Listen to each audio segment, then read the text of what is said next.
ದೇವರ ಪರಿಶುದ್ಧ ನಾಮಕ್ಕೆ ಸ್ತೋತ್ರವಾಗಲಿ. ದಿನದ ದೇವರ ವಾಕ್ಯ ಪೌಲನು ತಿಮೋಥೆಯನಿಗೆ ಬರೆದ ಮೊದಲನೆಯ ಪತ್ರಿಕೆ 4ನೇ ಅಧ್ಯಾಯ 16ನೇ ವಚನ.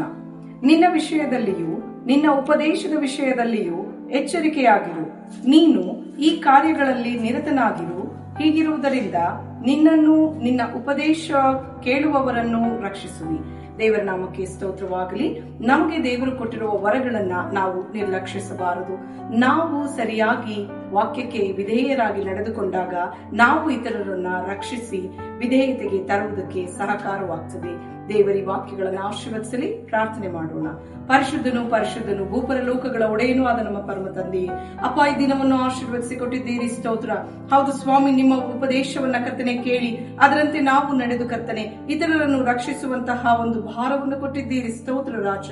ಇದರಂತೆ ನಾವು ಕೂಡ ನಡೆದು ಇತರರನ್ನ ಕರ್ತನೆ ರಕ್ಷಣೆಯ ಮಾರ್ಗಕ್ಕೆ ನಡೆಸಲಿಕ್ಕಾಗುವಂತೆ ಕೃಪೆ ಮಾಡಿ ನಡೆಸಿರೆಂದು ಯೇಸುವಿನ ಪರಿಶುದ್ಧ ನಾಮದಲ್ಲಿ ದೀನತೆ, ತಾಳ್ಮೆ, ನಂಬಿಕೆ, ನಿರೀಕ್ಷೆಗಳಿಂದ ಬೇಡಿ ಹೊಂದಿಕೊಂಡಿದ್ದೇನೆ ನನ್ನ ಜೀವವುಳ್ಳ ತಂದೆಯೇ. ಆಮೇನ್.